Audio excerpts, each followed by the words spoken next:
Bueno, es el anteúltimo Ateneo del año.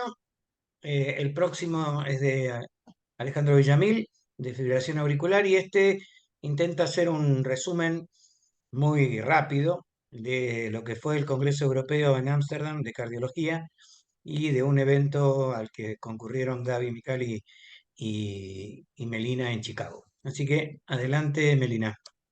Bueno, para abreviar, vamos a hacer algunos toquecitos del Congreso Europeo, obviamente un congreso gigante con muchísimas presentaciones clínicas, así que después también tengo unas diapositivas que es imposible pasarlas porque sería uno atrás del otro, highlights atrás de highlights, resultados negativos y positivos, pero bueno, luego las paso por mail porque si no es inmanejable en unos minutos, ¿no? En el Ateneo se presentaron 5 guías clínicas en el Europeo Este del 2023 de diabetes, miocardiopatías, insuficiencia cardíaca, endocarditis infecciosa y síndrome coronario agudo, que están disponibles en el link que está abajo. Nosotros con Gaby decidimos traer el tema de diabetes, pero están todas disponibles en su versión completa o pocket. Así que bueno, les voy a contar algunas novedades de diabetes entre Gaby y yo. Primero, respecto a fármacos específicos de diabetes, o sea, fármacos que se usan en pacientes diabéticos para reducir la glucemia o controlar la glucemia. Básicamente, la presentación del paciente se discutió como que parta de enfermedad cardiovascular y de diabetes. Con este tipo de presentaciones, los pacientes, Gaby, vos admitís, ¿no? Los pacientes podrían tener, partiendo de la enfermedad cardiovascular, diabetes tipo 2, y partiendo de la diabetes podrían tener enfermedad cardiovascular o enfermedad renal crónica, que no voy a tocar porque lo va a mencionar Gabriel luego. O sea que estaríamos en la superposición o en la mezcla de enfermos cardiovasculares con diabetes, y ambos se deben evaluar. Partiendo de enfermedad cardiovascular debemos tener en cuenta que podemos estar ante un diabético 2, y partiendo de diabetes ante un enfermo cardiovascular, y es clase 1 evaluarlo así. O sea, pensar en esa otra posibilidad. Si esto se confirma, quiere decir que estamos frente a un paciente con enfermedad cardiovascular y diabetes que puede tener básicamente dos fenotipos o dos modelos. El que sería a la izquierda, diabetes tipo 2 y evento cardiovascular, que es el coronario, el vascular con diabetes, y el diabético tipo 2 con insuficiencia cardíaca. Estos serían básicamente los dos diagnósticos, y para el tratamiento las guías establecen que si el paciente es diabético tipo 2 y tuvo un evento cardiovascular, o sea, es un paciente de prevención secundaria, deberíamos indicar para reducir el riesgo cardiovascular independientemente del control glucémico agonistas de GLP-1 clase 1 y o inhibidores de SGLT2 también clase 1, independientemente, como les decía, del control glucémico y de otros cuidados o de otros fármacos. Si el paciente tiene diabetes 2 e insuficiencia cardíaca, deberíamos indicar un inhibidor de SGLT2, y la clase es 1, la evidencia es clase 1, para reducir internaciones por insuficiencia cardíaca en todos los pacientes, más allá del fenotipo de la insuficiencia cardíaca, que se divide en 3: función preservada, función levemente reducida y función reducida. En todos esos pacientes, SGLT2 es clase 1 de indicación. Entonces, si nos posicionamos en diabético tipo 2 con evento cardiovascular, o sea, recomendaciones nuevas para este tipo de pacientes en prevención secundaria, las guías fueron bastante fuertes, y esto lo dijeron 10 veces, en priorizar el uso de reductores de glucemia con probado beneficio cardiovascular y comprobada seguridad, y la clase es 1 con nivel de evidencia C. Respecto a los inhibidores de SGLT2, dado que estos tienen probado beneficio cardiovascular, se recomiendan en diabéticos tipo 2 con evento cardiovascular previo para reducir eventos cardiovasculares más allá de la glicosilada de base, más allá de la glicosilada objetivo y más allá de que usemos otros hipoglucemiantes concomitantes. Debo dar inhibidores de SGLT2 con clase 1A. Respecto a los agonistas de GLP-1, dado que estos también han probado beneficio cardiovascular, se recomiendan en pacientes con diabetes 2 y evento cardiovascular previo para reducir de nuevo eventos cardiovasculares más allá de la hemoglobina glicosilada y de otros fármacos concomitantes, al igual que el inhibidor de SGLT2 tienen clase 1A. Y a diferencia de los previos, si se requiere un control adicional de la glucemia, la metformina podría considerarse o debería considerarse en este tipo de pacientes de prevención secundaria, y la fuerza de la clase de recomendación es 2A, y similar con pioglitazona, pero la clase es 2B y el paciente no puede tener insuficiencia cardíaca. Si el paciente tiene insuficiencia cardíaca, debo evitar la pioglitazona porque fue el efecto colateral de este tipo de fármacos. Entonces, en pacientes diabéticos tipo 2 con evento cardiovascular previo, hay un primer gran grupo que debe emplearse para reducir el riesgo cardiovascular independientemente de la glucemia, y son estos dos que mencionamos, agonistas GLP-1 e inhibidores de SGLT2, ambos clase 1, independiente de la glicosilada, independiente de otros reductores. Esto se machacó en 1000 sesiones, así que por eso lo traigo y lo traigo. Esas son las medicaciones que debemos dar. Para el control adicional de la glucemia, deberíamos usar reductores de glucosa que tengan beneficio cardiovascular sugerido, no beneficio cardiovascular absoluto como son los otros dos previos, y sería metformina clase 2A y pioglitazona clase 2B, siempre que no tenga insuficiencia cardíaca. Y como tercera cosa, reductores de glucemia con seguridad probada cardiovascular. Y ahí entran los inhibidores de PP4, las sulfanilureas y otros GLP-1, como por ejemplo exenatide, lixisenatide y semaglutide oral. O sea, debo priorizar beneficio cardiovascular sugerido y eventualmente, si necesito más control glucémico, cosas seguras. Y los reductores de glucemia sin evaluación de seguridad debería evitarlos, y son insulinas de acción corta y otras sulfonilureas. Respecto a los diabéticos tipo 2 en prevención primaria, o sea, sin eventos cardiovasculares, lo primero es sin eventos cardiovasculares y que además, y ni órgano blanco presente, que tengan bajo a moderado riesgo cardiovascular, y ahí la metformina es clase 2A, nivel de evidencia C. Si el paciente es prevención primaria, no tiene evento cardiovascular, no tiene órgano blanco, pero en vez de bajo a moderado tiene alto o muy alto riesgo cardiovascular, la metformina es sugerida con una clase 2B, con un beneficio mucho menor, y en pacientes de prevención primaria con riesgo cardiovascular a 10 años de más de 10%, el tratamiento de inhibidores de SGLT2 o agonistas de GLP-1 puede ser considerado, pero con clase 2B. Entonces, con esta ensalada rusa de indicaciones, ¿qué le damos y a quién?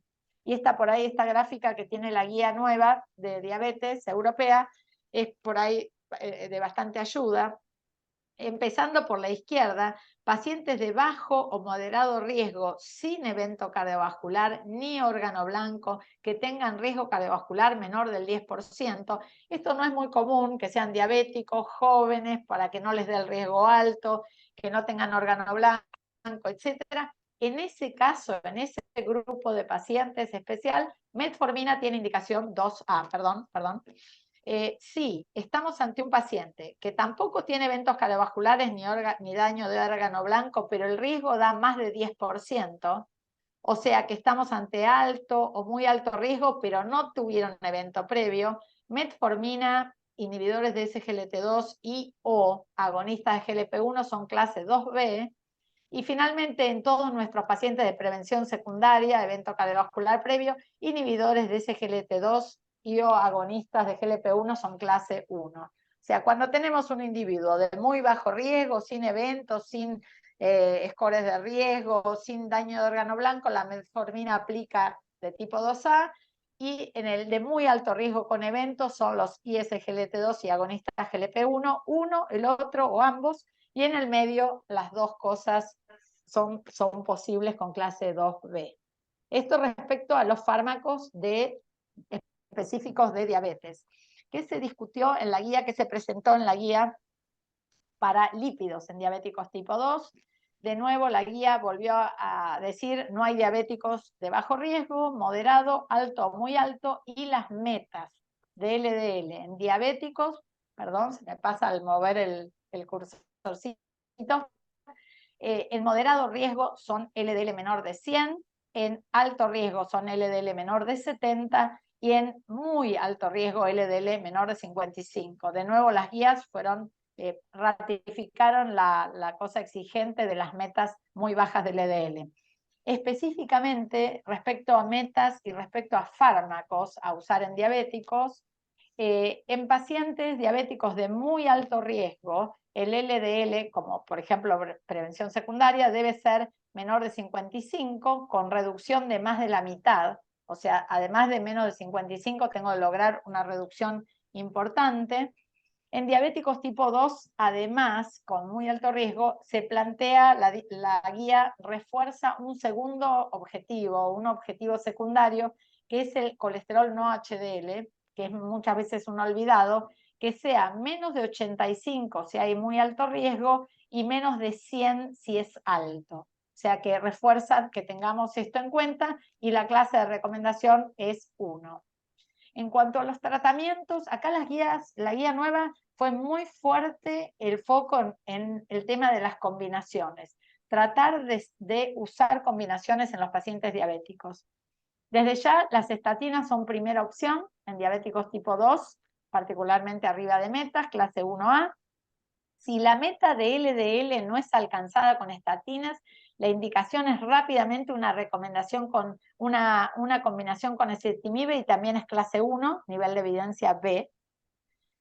Por otra parte, en pacientes diabéticos tipo 2 de muy alto riesgo que el LDL esté fuera de meta, a pesar de estatinas, lo máximo posible, y a pesar de ezetimibe, dar un inhibidor de PCSK9 es indicación 1A. Acá un dato, la accesibilidad a los inhibidores de PCSK9 no es solo difícil en nuestro medio, es difícil en Estados Unidos, es difícil en Europa, o sea que hay muy pocos pacientes con inhibidores de PCSK9 por el costo, pero ellos insisten muchísimo que hagamos mucha fuerza, al menos en la recomendación de la combinación de estatinas y ezetimibe, y no que estemos con la estatina sola y después nadie se lo puso el ezetimibe, etc. Si la estatina no es tolerada a ninguna dosis, hacer redesafío, sacarla, volverla, rotar de estatina, deberíamos considerar ezetimibe solo, y esto es 2A. Si la estatina no es tolerada a ninguna dosis y estamos fuera de meta, deberíamos adicionar PCSK9 inhibidores al ezetimibe, también evidencia 2A, recomendación, nivel de evidencia B, y muy, muy relegado el tema de la alta dosis de omega 3, básicamente icosapentail muy purificado en dosis altas de 4 gramos por día, 2 gramos 2 veces, luego de estatinas en pacientes con triglicéridos altos, pero el nivel de evidencia es 2B. O sea, esto quedó muy abajo.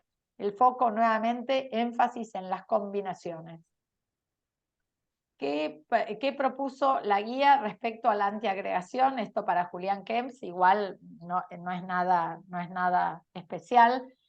Aspirina en prevención primaria en diabéticos, que siempre es discutido.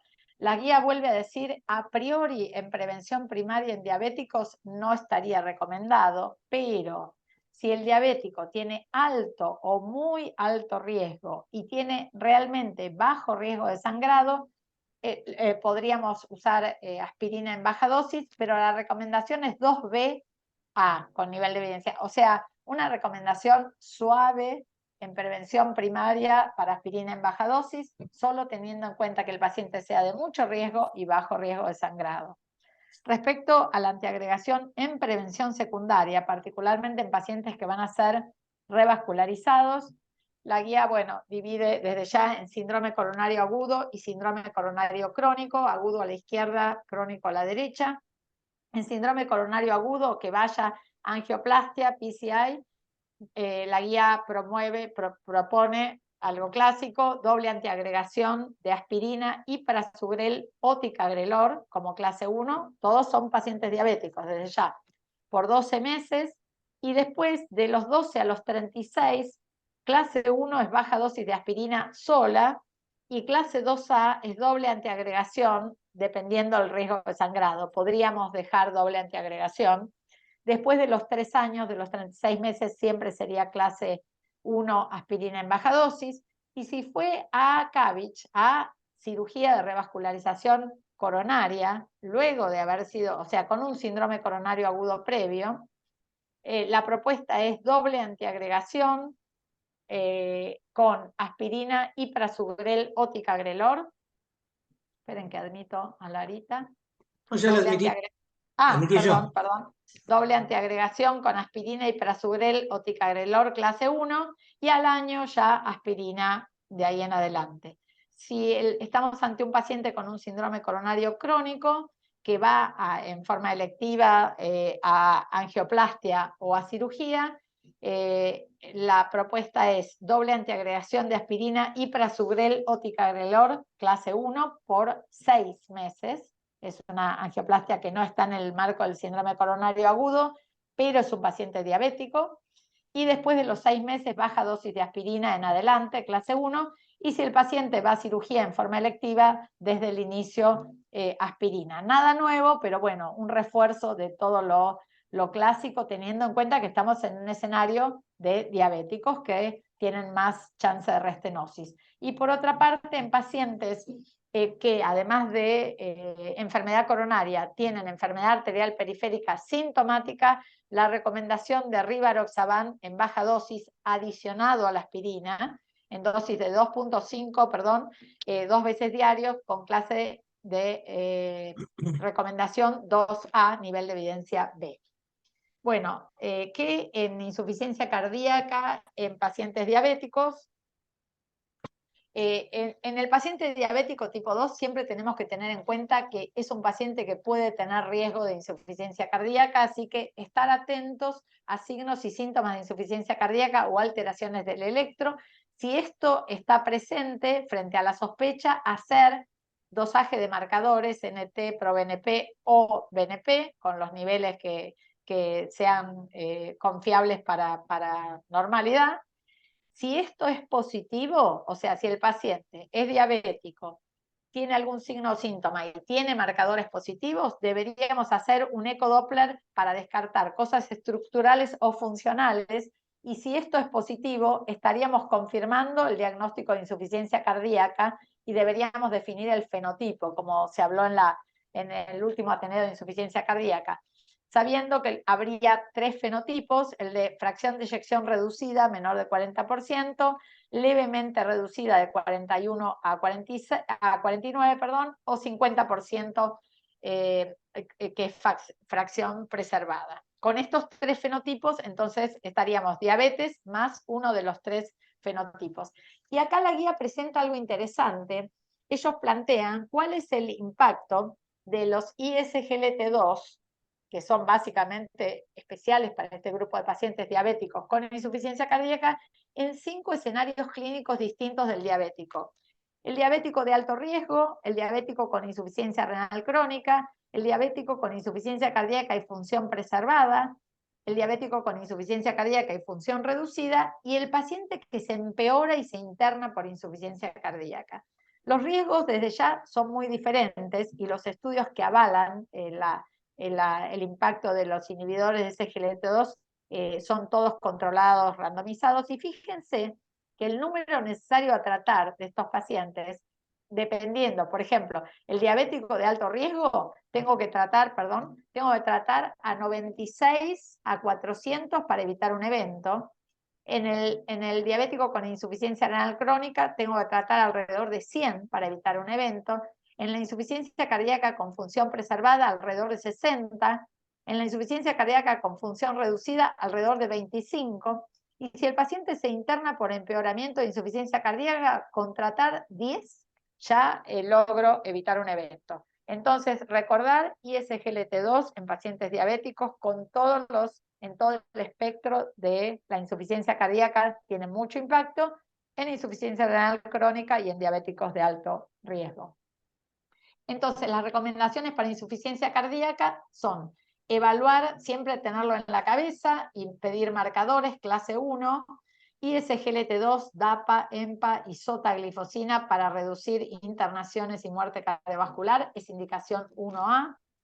En internados por insuficiencia cardíaca, el consejo es hacer titulación e inicio muy rápido y buscar las dosis de los distintos estudios controlados y randomizados, de los 4 fantásticos que ya sabemos: ARNI, inhibidores de SGLT2, beta bloqueantes e inhibidores de la aldosterona, 1B para reducir internaciones, reinternaciones y mortalidad, y finalmente en los que tienen fracción de eyección levemente reducida o preservada, la indicación claramente es para empaglifosina o dapaglifosina, que son los únicos que tienen un impacto en internaciones y mortalidad, y la indicación es 1A.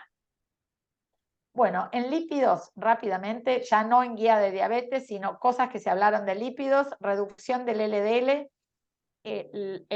siempre es el protagónico. Los inhibidores de PCSK9 se clasificarían en monoclonales, que son los 2 que conocemos, Alido y Evolocumab, y microRNA de interferencia, que es el inclisiran, y el ácido bempedoico fue un poco vedette. Se presentó hace pocos meses el Clear Outcomes, que es un estudio que valoró eventos con ácido bempedoico, que mostró reducción del LDL de 22% y 13% de reducción de eventos puntos finales combinados cardiovasculares fuertes.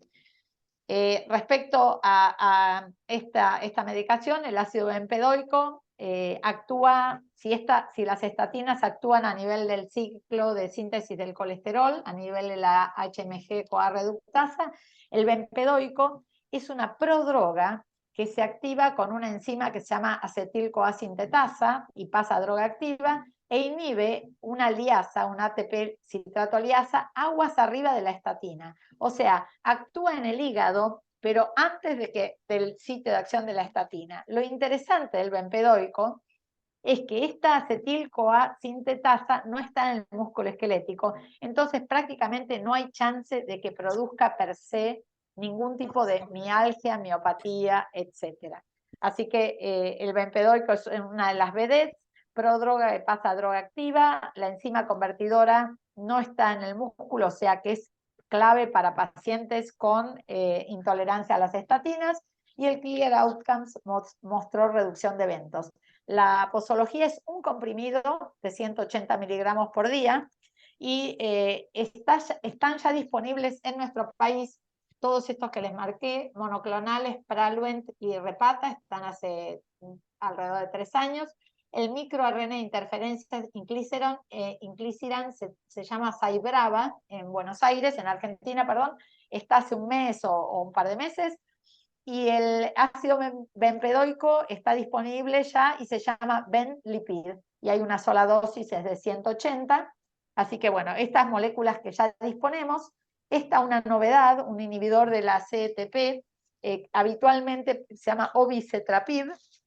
Los inhibidores de CETP tienen una triste historia porque todos fracasaron, daban más eventos o daban neutros. El obicetrapib reduce el LDL 40%, con ezetimibe reduce el LDL 62%, reduce la lipoproteína pequeña a 50%, tiene estudios de seguridad y estudios de eficacia que se llaman ROSE y ROSE-2, y tiene varios estudios en marcha. Lo interesante es que tiene un estudio ya en marcha para eventos duros que se llama PREVAIL, para reducir eventos en prevención secundaria que estén fuera de meta.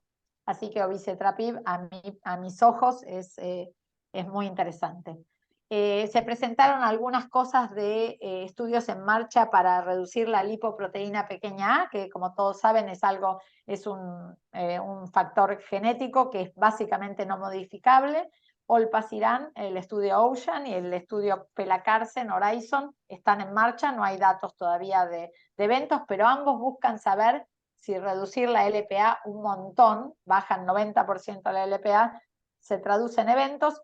Y algunos subestudios del estudio Prominent que usó pemafibrato que fue negativo, así que el Prominent fue negativo. Finalmente, insuficiencia cardíaca con función preservada o levemente reducida, como dijo Lucas hace pocas semanas, en estos pacientes con función levemente reducida o preservada tienen eventos, así que tratar las comorbilidades, reducir la obesidad, reducir la apnea del sueño, para lo cual contamos con poligrafía para hacer diagnóstico.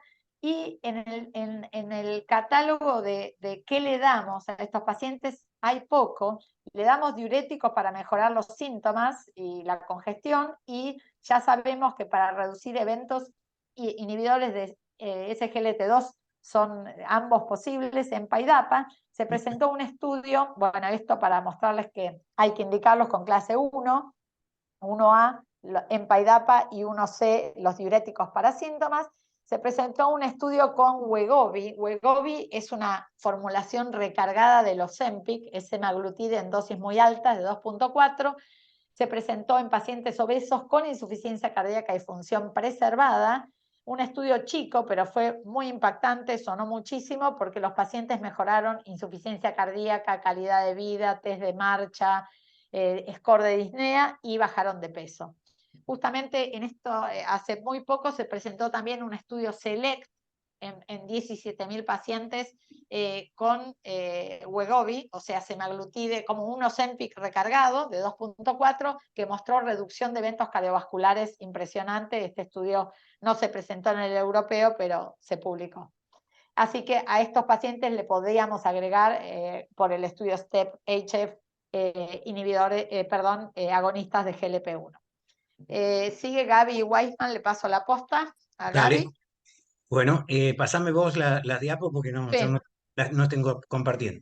Bueno, hay pocas novedades en hipertensión, obviamente, pero así como los SGLT2 y el bempedoico fueron la niña bonita del Congreso, la otra niña bonita fue la finerenona. ¿Qué es la finerenona y por qué aparece? Bueno, es un inhibidor selectivo de los receptores mineralocorticoides, pero que como estructura molecular no es esteroideo, con lo cual nos evitamos los problemas de la espironolactona. Pasame eso. Y en los análisis que se efectuaron en este estudio que se presentó fue el efecto de la finerenona sobre la presión arterial ambulatoria de 24 horas en pacientes donde está indicada hoy con criterio 1A, que es en pacientes con enfermedad renal crónica, diabetes tipo 2 e hipertensión arterial. Cliqué de vuelta. El ensayo fue un estudio fase 2 que le autorizó a más de 800 pacientes que tenían diabetes tipo 2 y enfermedad renal crónica, y además tenían microalbuminuria en orina con una relación albúmina-creatinina mayor de 30 miligramos por gramo, y tenían que tener una tasa de filtrado glomerular reducida entre 30 a 90 mililitros por minuto. Se aleatorizó a placebo o finerenona una vez al día por la mañana. La finerenona se administra en dos dosis. En la primera dosis es de 10 miligramos y se va titulando hasta 20 miligramos por día. Esto se administró durante 3 meses y se les hizo un mapa a los pacientes en el momento basal, a los 2 meses y a los tres meses. Cliqué de vuelta y acá se ve bien en el mapa cómo, si bien es una droga que tiene una vida media de acción más corta que la espironolactona y que la eplerenona, sin embargo se comportó bien a lo largo de las 24 horas comparado contra placebo, y redujo la presión arterial de la misma manera que lo reduce la espironolactona. O sea que compitiendo, inclusive hay estudios cabeza a cabeza con espironolactona y finerenona, y realmente hay reducción de la presión arterial. La siguiente. Entonces, en este estudio, para saber si realmente hay o no hay reducción de presión arterial sistólica de 24 horas, bueno, la reducción estuvo en el orden de los 8 milímetros de mercurio en placebo y 11 milímetros de mercurio para finerenona 10, y para finerenona 20 alrededor también de unos 15 miligramos, de 15 miligramos para unos 10 milímetros de mercurio para finerenona de 20. Los registros diurnos y nocturnos fueron similares, con lo cual hubo una reducción de la presión arterial sistólica durante todo el intervalo de 24 horas, y esto es importante porque muchas veces, si bien todavía es out of label, no está indicado para apnea del sueño. Ustedes saben que en la apnea del sueño hay un hiperaldosteronismo secundario muy importante, con lo cual estas drogas, como el resto de los antialdosterónicas, podría ser utilizada en esta población. La próxima. Y entonces finerenona redujo tanto presión de 24 horas diurna y nocturna, a pesar de que tiene una vida media corta, realmente compite en reducción de presión arterial adecuadamente con espironolactona y mucho más que eplerenona, que ustedes saben que es una droga mucho menos potente en relación a la espironolactona. Y la ventaja de la finerenona, que no produce los efectos adversos fundamentalmente de mastodinia y ginecomastia, que sí lo produce la espironolactona por su anillo esteroideo.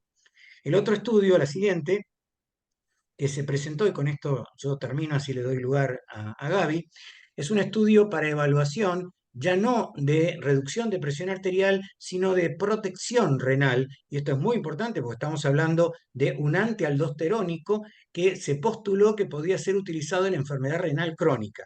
¿Por qué? Porque el nivel de hipercalemia que puede llegar a producir la finerenona es muchísimo menor, pero muchísimo menor con respecto a los otros dos antialdosterónicos que teníamos. Entonces, este estudio incluyó pacientes con diabetes tipo 2 con insuficiencia renal crónica, que tenían que tener una tasa de filtrado glomerular mayor de 25, con un potasio sérico menor de 4,8 y que todos estaban con dosis máxima tolerada de bloqueo del sistema renina-angiotensina. Y podían tener una insuficiencia cardíaca con fracción de eyección reducida de clase 2 a 4. El protocolo comparó las dos dosis de finerenona contra placebo. Placebo era todo lo que se podía darle al paciente con enfermedad renal crónica que no fuera bloqueo de la aldosterona. O sea, todos recibían inhibidores de enzima de conversión o bloqueantes del receptor angiotensina 2.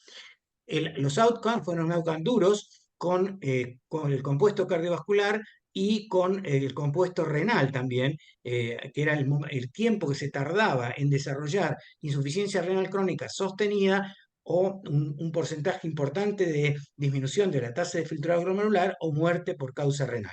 Bueno, como ustedes ven, el 99,8% de los pacientes recibían inhibidores del sistema renina-angiotensina, 72,2% estatinas, tenían una glicosilada de 7,7, una presión arterial de 137,76 y alrededor del 7 y pico por ciento tenían insuficiencia cardíaca previa con una mediana de edad de 65 años.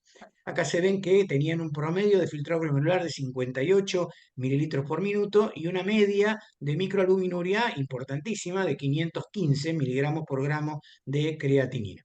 Los resultados fueron impactantes con una reducción del 14% de los endpoints cardiovasculares, una reducción de 22% de insuficiencia cardíaca, una reducción del 23% del compuesto renal y hasta un 20% menos de ingreso a diálisis. La siguiente, pasame Meli, y acá se ve bien que cómo es tanto el endpoint primario como el endpoint secundario de eventos cardiovasculares. Simplemente quería mostrarles esto, pero el evento cardiovascular renal secundario fue también muy importante de acuerdo a los cuartilos de presión arterial. Y esto muestra que independientemente del cuartilo de presión arterial, esto no solo fue por reducción de la presión arterial, sino básicamente por mecanismos de protección renal. La próxima. Bueno, esto hizo, para completar la diapositiva de Meli, que cuando uno habla, y las guías lo ponen ya en las guías de septiembre de este año, que cuando se trata de un paciente diabético que tiene enfermedad renal crónica confirmada, tanto por la tasa de filtrado glomerular como la persistencia de la microalbuminuria, y decimos que ese paciente tiene diabetes tipo 2 con enfermedad renal crónica, ya no para reducir hipertensión arterial, o para control de la diabetes, sino independientemente de que el paciente tenga controlada su diabetes para reducir el riesgo cardiovascular y el riesgo de insuficiencia renal, y ya es indicación 1A la asociación de inhibidores de SGLT2, empaglifosina o dapaglifosina con finerenona como estadio de mejoría o por lo menos evitar la progresión a enfermedad renal crónica, todos con pacientes que tengan bloqueo del sistema renina-angiotensina. Y si uno se plantea hasta cuándo, siempre y cuando el paciente no tenga una hipercalemia mayor de 5,5 a 5,8 en adelante, el paciente debería recibir tanto el bloqueo del sistema renina-angiotensina como los inhibidores de SGLT2, como la finerenona hasta la diálisis. Gracias. Ahora sigue Gaby. Buenísimo. Gaby, voy a dejar de compartir, así comparte Dale, Gaby. buenísimo. Antes de arrancar con lo mío, quería hacerte una pregunta, Gabriel, con respecto a esto, si no después me lo olvido. Los Sí, estudios, ¿van viendo mi presentación? sí, Sí, sí, sí. Bien, Ponele modo ahí presentación. está, ahí está. Sí. Es la finerenona. Vi que había un estudio con más de 30 de clines de creatinina y el otro con 25. ¿Ese es el punto de corte? A partir de eso podemos dar finerenona. claro, Se uno puede no, dar todo. no debería empezar con finerenona porque no hay evidencia ni en el Fidelio ni en el Fígaro, que son los dos estudios grandes, no hay evidencia con menos de 25. Pero en realidad si uno ya tiene un paciente con insuficiencia renal crónica estadio 4, hasta ahí uno puede empezar con esta droga. Y si el paciente progresa, hay que seguir con la droga. Impecable, clarísimo. Gaby, Bueno, antes de que muchísimas gracias. empieces, no, una Sí, palabrita de esto, que sí. nosotros en diabéticos y en no diabéticos, pero teníamos frente a la insuficiencia renal, no teníamos muchas estrategias. El No, hecho solo de que R2, estén, solamente R2. obvio, entonces el hecho de que contar con ISGLT2 y ahora con finerenona, habla de, bueno, dos nuevas herramientas, ¿no? Sí, sobre Y todo no, que no solo por la progresión de enfermedad renal crónica, sino porque los renales crónicos se mueren de enfermedad cardiovascular. Y Claro. justamente uno de los endpoints más importantes de estos estudios es que se reduce la mortalidad cardiovascular. sí, sí, Buenísimo. entraron muy fuertes, y digamos, no son drogas que entraron por la ventana, son drogas que reducen la tasa de eventos, que es algo No, que hace tiempo no de, estábamos logrando. de hecho, las nuevas CADIGO, que son las guías de la Sociedad Internacional de Riñón, después del estudio CKID, que es con enfermedad renal crónica con DAPA, el DAPA-CKID, y después del estudio EMPA-REC de outcome renales, en pacientes no diabéticos que tengan insuficiencia renal crónica, ya está indicada la asociación con ISGLT2 y bloqueo del sistema renina-angiotensina, aunque no tenga diabetes. Igual que sucedió en insuficiencia cardíaca no diabetes, ya sucede en insuficiencia renal crónica no diabetes. Buenísimo. Impecable, Bueno, impecable. Gaby, Bueno, Gabierna. muchísimas gracias. Estuvimos con Melina hace 2 semanas en Chicago para un evento que hizo el Laboratorio Abbott, Ciencia, Salud y Humanidad y Humanismo. La realidad es que, como Gabriel y Melina mostraron, los cardiólogos lidiamos con distintas patologías, factores de riesgo, aprendemos a manejar la hipertensión arterial, todos los que están acá presentes de una u otra manera sabemos que tenemos que bajarle y más o menos cómo bajarle la presión a los pacientes y a cuánto y cómo bajar los lípidos, nuevas drogas, las metas en diabetes, todo eso, y básicamente es lo que vemos en el consultorio y mucho de esto no nos salimos, a menos que los pacientes nos quieran sacar de nuestros temas, en general nos movemos con esto y todo el resto queda sin plantearse, sin ser pesquisado en la consulta. Pero la realidad es que hay mucho más que le está ocurriendo a nuestros pacientes y que en general pasamos por alto y tiene un impacto muy fuerte en lo que tiene la sobrevida, la mortalidad, la tasa de eventos cardiovasculares, tiene que ver con la salud mental, ¿sí? Hay distintas asociaciones donde se ha visto el impacto de trastornos mentales en outcome clínicos, en enfermedades físicas, con asociaciones prospectivas. Ejemplo, en este caso, trastornos depresivos en insuficiencia cardíaca, la asociación aumenta la mortalidad de todas las causas. Trastorno depresivo en diabetes aumenta mortalidad de todas las causas. En infarto de miocardio, eventos cardiovasculares mayores. En insuficiencia renal, mortalidad de todas las causas. El trastorno bipolar en enfermedad cardiovascular, mortalidad de todas las causas. Los trastornos de ansiedad en enfermedad cardiovascular, mortalidad de todas las causas. Y los trastornos depresivos en insuficiencia renal crónica, mortalidad de todas las causas. Esto ya está documentado en distintos estudios, tanto metaanálisis como estudios prospectivos. Entonces es algo que tenemos que tomar en cuenta y que no siempre estamos pesquisando. De vuelta, le medimos la presión a los pacientes, les miramos el colesterol, les miramos la glucemia y en general después evaluamos enfermedad coronaria, le hacemos el eco, la fracción de eyección, todo eso, y en general nos limitamos a eso y no estamos pesquisando todo esto que aumenta la mortalidad de nuestros pacientes y que por otra parte también incide, como lo voy a mostrar más adelante, en el seguimiento, en la adherencia al tratamiento y muchas otras cosas que nos importan, ¿sí? La depresión se asocia a un mayor riesgo de enfermedad coronaria en estudios prospectivos, con metaanálisis de prácticamente 1 millón de pacientes, con seguimiento hasta 37 años.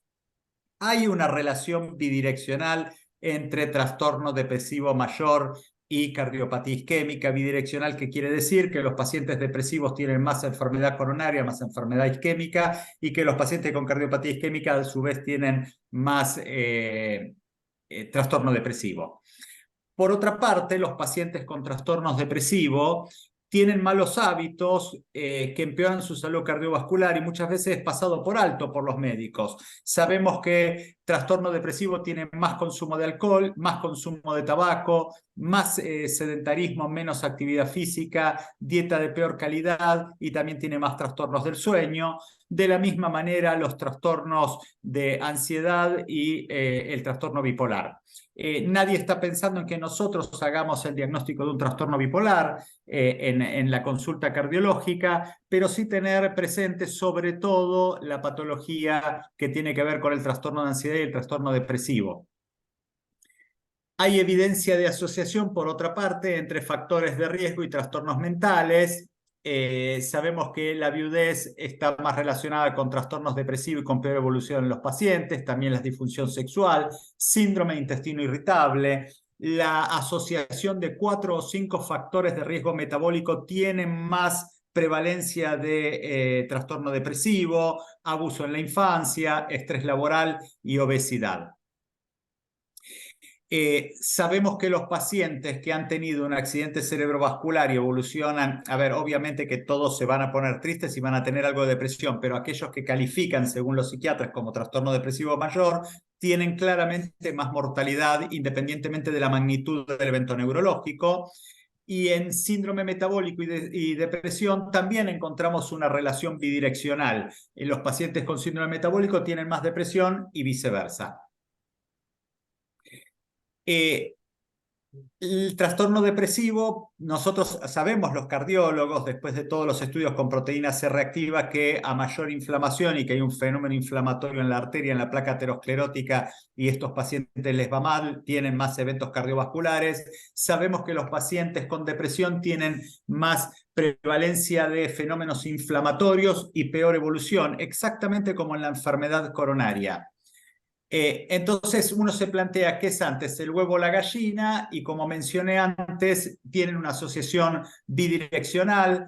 Acá están todos los mecanismos que después los vamos a compartir la presentación en el video que después subimos como siempre y compartimos con todos los que estuvieron presentes. El trastorno depresivo mayor tiene más tabaquismo, más enfermedad coronaria, tienen más aislamiento social, más enfermedad coronaria, más trastornos en lo que tiene que ver con el relacionamiento, la vida social, entonces tienen una dieta peor, menos ejercicio. Esto aumenta la prevalencia de síndrome metabólico y de enfermedad coronaria, y también tiene esta bidireccionalidad con obesidad, diabetes y efectos psicológicos e inflamación.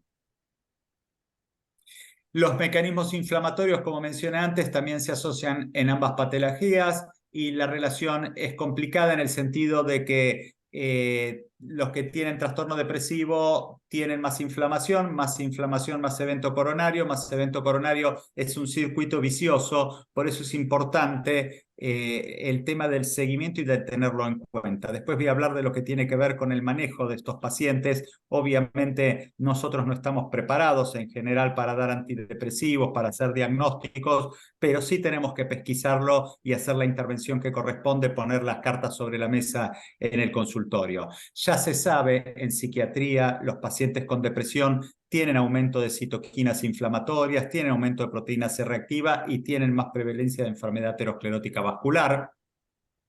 Los mecanismos también abarcan disfunción endotelial, activación del fibrinógeno, presentación de colágeno a nivel subendotelial y fenómenos coagulopáticos con más eventos de placa y más ruptura de placa. Hay una relación bien clara entre la depresión, la disregulación autonómica, la inflamación, la disfunción endotelial y la trombosis, con aumento del factor de necrosis tumoral alfa, factor de crecimiento tumoral beta 1, interleuquina 6, interleuquina 1. Esto ya está, aumento del cortisol, que es algo que se suele medir, lo miden los psiquiatras y muchas veces los que hacemos hipertensión también. Sabemos que a más cortisol la llamamos la hormona del estrés, más eventos cardiovasculares, cardiovasculares, más hipertensión. Entonces, la documentación ya está, no es esa clásica frase de yo tengo hipertensión nerviosa y que bueno, que las cosas finalmente no eran tan así, o bueno, se ponen nerviosos y se infartan. Sabemos bien claro que hay un fenómeno común que está atrás de las dos patologías y tiene que ver con la inflamación, con la disfunción endotelial, con fenómenos procoagulantes. Hay barreras a la intervención, y acá ya estoy un poco cerrando, con los factores relacionados con el trastorno depresivo, tienen un estilo de vida propio, sustancias, mala dieta, son menos adherentes a los tratamientos, abandonan ya de por sí tenemos una mala adherencia a las estatinas, a los antihipertensivos, toda patología crónica tenemos un problema de adherencia. La gente que sufre de trastorno depresivo mayor tiene menos adherencia todavía.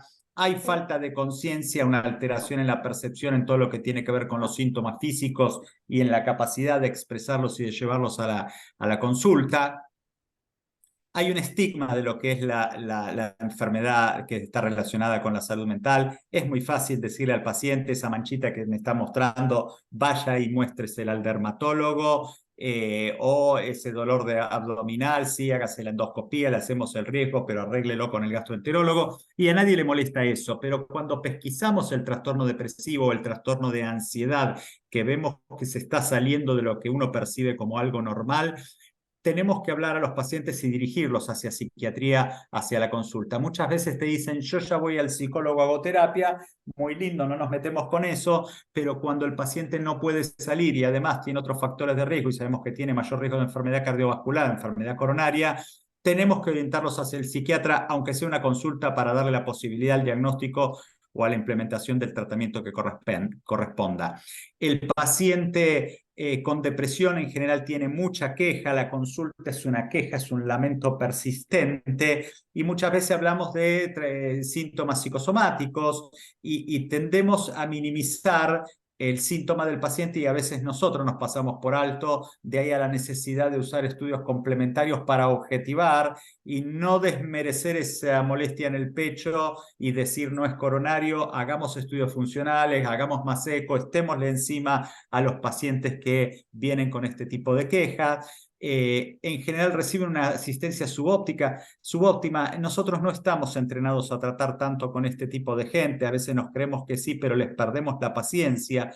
Vemos muchos pacientes, tenemos poco tiempo, los pacientes dan vuelta con sus síntomas, sentimos que nos hacen perder el tiempo y los terminamos echando muchas veces. Y no lo digo mal, lo digo como bueno, esto lo seguimos hablando en la próxima. Y ese paciente tiene que ser atendido por un profesional de la salud mental.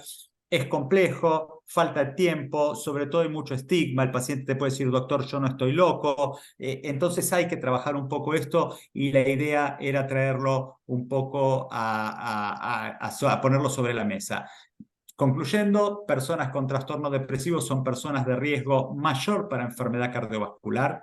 Depresión y enfermedad cardiovascular se asocian a través de múltiples factores con asociaciones bidireccionales, complicando las intervenciones terapéuticas, las nuestras puntualmente, la adherencia a la estatina, la adherencia al antihipertensivo.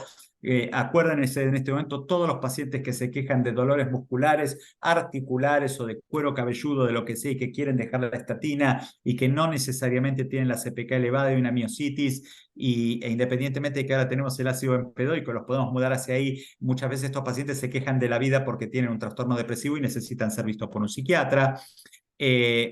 Los factores, las relaciones, la forma de expresarlo es distinta para cada paciente lo expresa como puede, cómo lo percibe, lo tenemos que agarrar, no se tiene que transformar la consulta en una consulta de psicoterapia, nadie está pensando en eso, pero sí derivar al paciente como corresponde.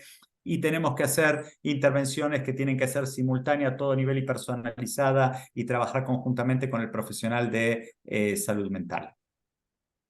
Sabemos que hay asociación entre alcohol, tabaco, inactividad física, mala dieta, alteración del sueño con distintas patologías, tabaco con cáncer, enfermedad cardiovascular, síndrome metabólico, osteoporosis, pero también está bien clara la asociación entre trastornos depresivos y aumento de la ingesta de alcohol, tabaco, drogas que no lo puse acá ilícitas, inactividad física, alteración en el sueño, mala dieta y enfermedad cardiovascular, y todos estos factores de riesgo claramente son factores de riesgo para enfermedad cardiovascular. Entonces, esta es la última diapo. Depresión es altamente prevalente en personas con enfermedades crónicas. Se asocia con peor pronóstico en enfermedad en personas con enfermedad crónica. Depresión y enfermedad crónica se asocian bidireccionalmente. Podrían compartir mecanismos biológicos comunes como la inflamación. Pueden compartir también factores de riesgo genéticos y ambientales como también socioeconómicos. Tratar la depresión puede mejorar el pronóstico en la enfermedad crónica y también la adherencia a nuestro tratamiento. Entonces, la última frase que les quiero dejar es pensar en depresión y derivar de acá en más es más importante de lo que hacíamos antes. Cuando el paciente les decía que pensaba en el suicidio, nadie lo duda en decirle tiene que ir a ver a un especialista, pero tenemos que pensarlo cada vez que estamos pensando en enfermedad cardiovascular, en enfermedad coronaria. Después acá, respecto de esta presentación, ya está, y me quedó, Melina, esta diapositiva que tenía que ver con, saliendo del tema, presentar el programa de obesidad y la unidad cardiometabólica. Muy bien. Estás en mute. Buenísimo, bárbaro, Gaby. La idea un poco es tratar de trabajar conjuntos, si querés dejar de compartir, y vamos a reformular un cuestionario muy cortito, validado en español para depresión, que los pacientes puedan hacer en sala de espera y que nos permita que los técnicos, los médicos y alguna persona que incorporemos desde lo psicológico nos dé una mano para abarcar este tema de depresión en nuestros pacientes. Así que, buenísimo. Buenísimo. Además de esto, Bueno. vamos a agregar unas diapositivas que yo tengo hechas que era imposible pasar, porque son como 20 de un estudio atrás del otro, muy resumidas, tipo highlight. Así que vamos a subir todo al canal de YouTube, así todos lo tienen. Y un último aviso parroquial, fiestita de fin de año, con mucho hambre, con muchas ganas de brindar, de música y todo eso, martes 28 de noviembre en Temple de San Isidro, que es el ex Barton, así que están todos invitados 20 para horas. cerrar el año. Sí, a las 20 horas, perdón. Así que Salimos bueno, de Lesica y vamos. lo dejamos liberados a todos. Vamos a ver el partido. Chao. Que sigan Esa todos 3 bien. cuadras de Lesica, me dice Edu, esa a 3 cuadras de Sí, Lesica. sí, sí, es Carmen del ¿Dónde otro lado. fuimos? Chao. Eso. Gracias a todos por Gracias. unirse. Chao. Gracias Hasta a luego. todos. Chau, chau, chau. Buenas noches.